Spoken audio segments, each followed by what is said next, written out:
Hola a todos. Bienvenidos a un nuevo episodio del podcast Terror cerca de ti. Como cada capítulo, quiero agradecer a todos los que, semana a semana, escuchan el podcast, así como dar la bienvenida a los que lo hacen por primera vez. No olviden seguirme en Spotify y calificar y dejar un comentario en iTunes. Esto ayuda a que el podcast llegue a más personas. Recuerden seguir mis redes sociales, @terrorcerca, en Twitter, Facebook e Instagram, donde publico contenido adicional a los episodios. Y junto con el correo electrónico, terrorcercadeti@gmail.com, es la forma en que me pueden hacer llegar sus sugerencias de historias o sus propios relatos. También pueden buscarme en Goodreads, la plataforma donde estoy publicando reseñas sobre los libros que he incluido en episodios anteriores. Finalmente, no se olviden de la dinámica en proceso. Es la última semana. Quiero que todos ustedes me ayuden a escribir un relato.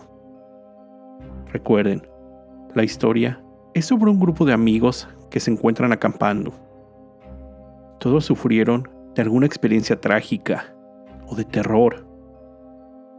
Ayúdenme con nombres de los personajes, pero lo más importante, su historia.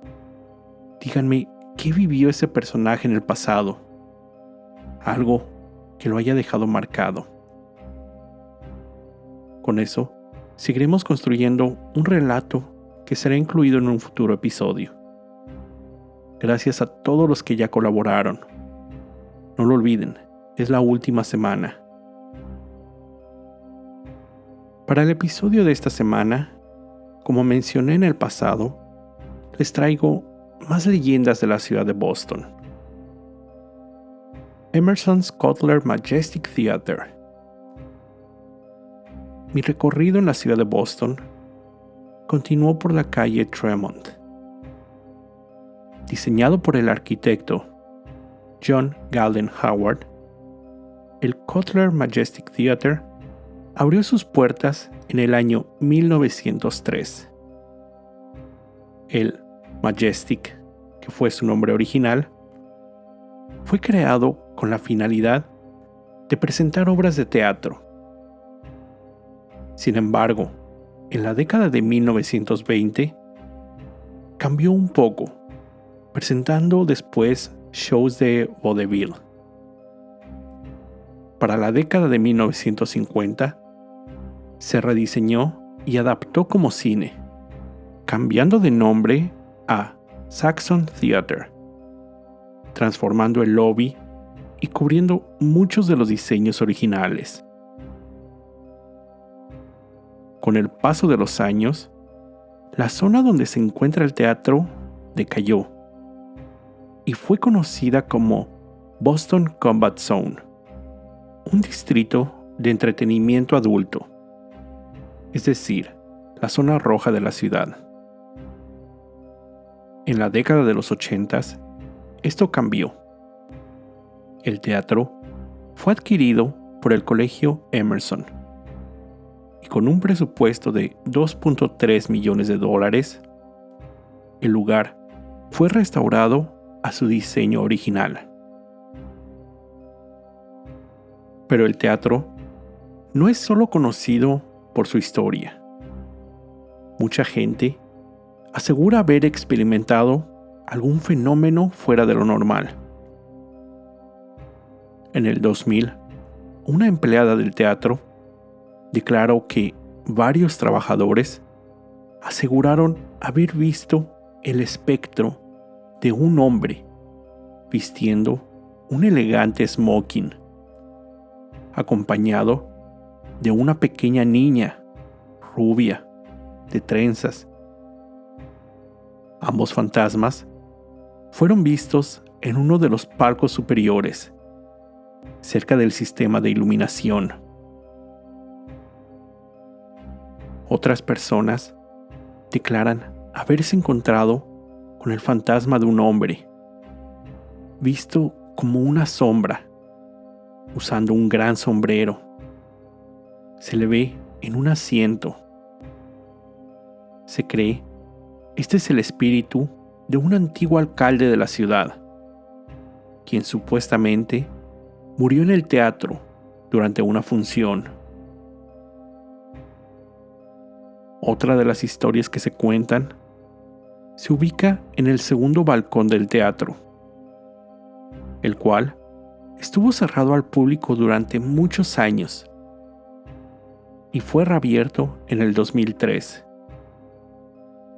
En sus inicios, este palco era el reservado para la clase social baja y las minorías de la ciudad. En este lugar, frecuentemente, los asientos se encuentran abajo, cuando deberían estar arriba, ya que se requiere que un peso se encuentre sobre ellos para mantenerlos abajo. La gente que asiste y pasa por estos lugares, que aunque en teoría se encuentran vacíos, por cortesía siempre dicen, con permiso, como si alguien estuviera sentado ahí. Uno de los empleados, que vio cómo estos asientos se movían, cuando acudió a revisarlos, descubrió que se encontraban sin polvo, como si alguien recientemente los hubiera ocupado.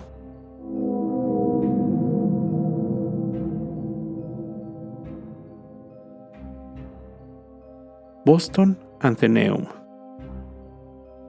En 1805, un grupo de literarios fundaron una asociación con la finalidad de publicar una revista mensual. Solo 2 años después, se dieron a la tarea de encontrar un lugar que sirviera como cuarto de lectura, pero a la vez para crear una colección de textos, obras de arte, monedas y hasta un laboratorio. Así surgió Boston Athenaeum, un lugar al que se tenía que obtener una suscripción mensual con la que se tenía acceso a la creciente colección. Inicialmente, esta sociedad ocupaba habitaciones que rentaban en un edificio junto a King's Chapel. Pero con el crecimiento de la ciudad, la junta de este grupo decidió construir su propio edificio. En 1849, abrió sus puertas el edificio de 3 pisos ubicado en el número 10.5 de la calle Beacon. El primer piso era la galería de esculturas, el segundo, la biblioteca, y el tercero, galería de pinturas.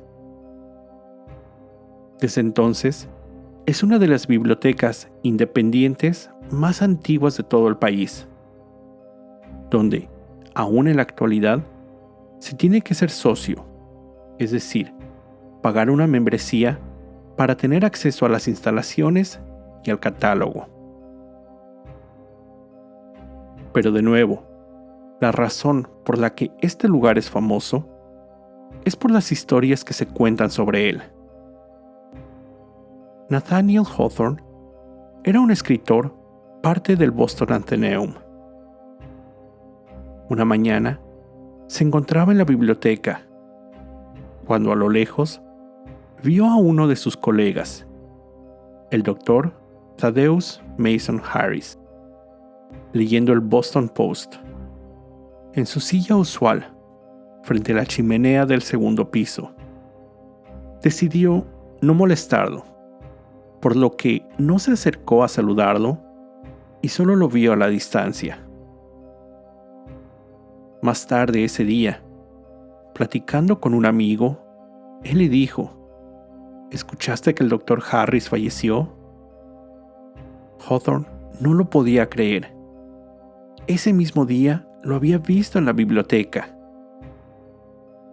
Pensando que posiblemente lo había confundido, trató de olvidar el hecho.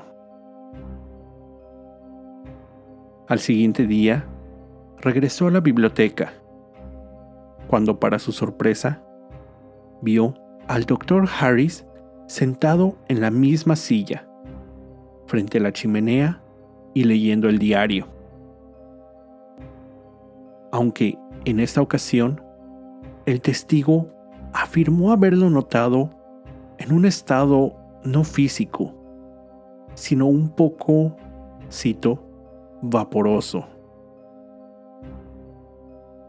Hawthorne aseguró haber visto la aparición por 6 semanas, aunque nunca se atrevió a acercarse o platicar con él. Nunca vio cuando entraba o salía, simplemente lo veía ahí, en ese lugar. En años más recientes, visitantes a la biblioteca afirman haber visto a un hombre, con ropa antigua, esperando frente a un viejo elevador que lleva a la tercera planta del edificio. Una de las tantas obras que se encuentran ahí es una pintura del Dr. Harris, quienes los visitantes aseguran es el mismo hombre que habían visto. Ese elevador hoy en día ya no se encuentra en operación, ya que en múltiples ocasiones su funcionamiento no era adecuado. Subía cuando se encontraba descendiendo, o viceversa. En otras ocasiones, simplemente se detenía por algunos segundos entre los pisos antes de continuar su recorrido. Miles de dólares fueron invertidos en tratar de arreglar las fallas, pero estas nunca fueron corregidas. La administración mejor prefirió construir otro elevador en las instalaciones.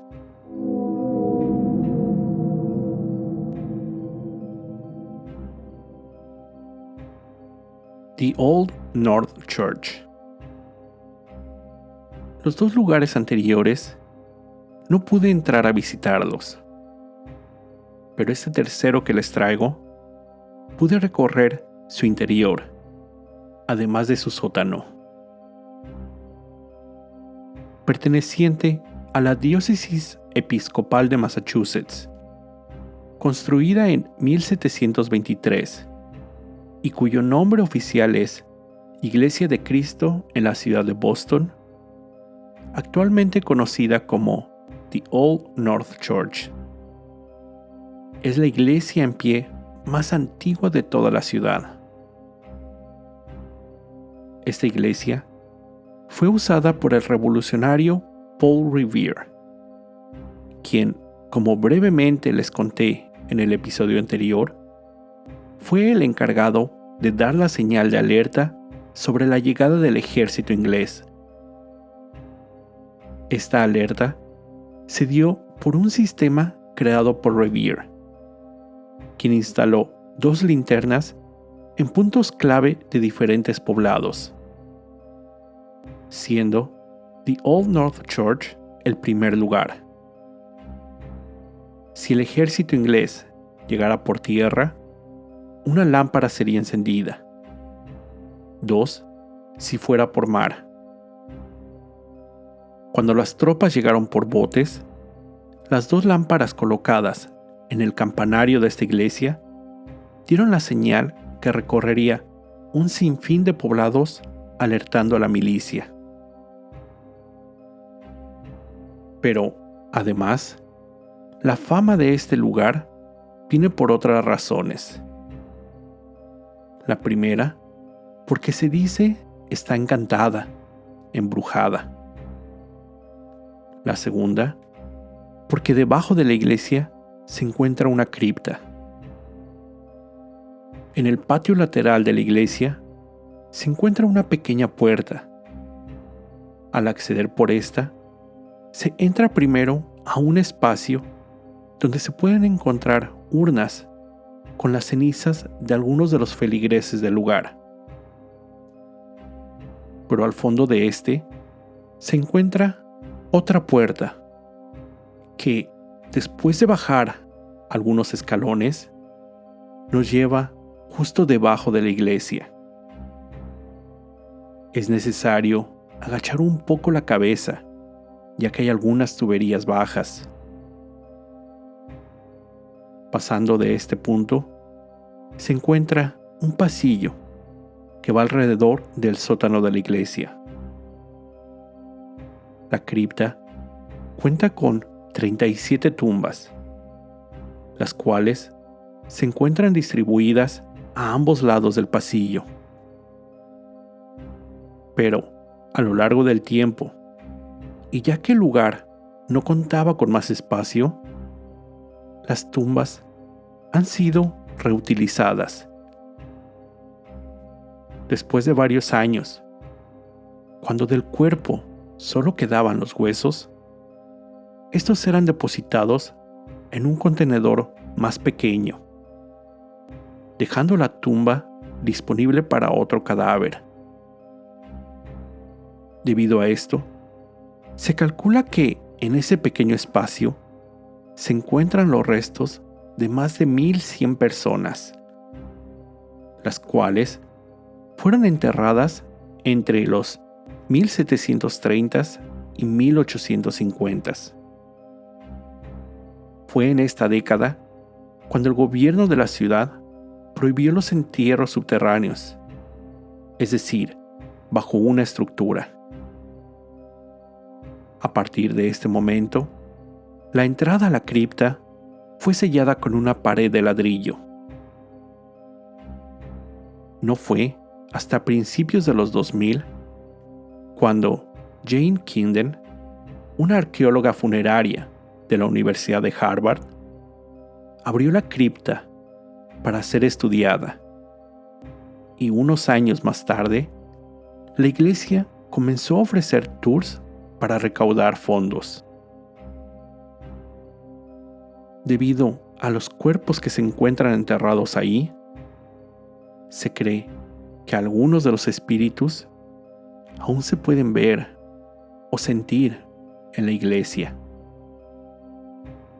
Empleados afirman que algunas de las puertas abiertas son cerradas con llave, mientras otras que se encontraban cerradas a veces las encuentran abiertas.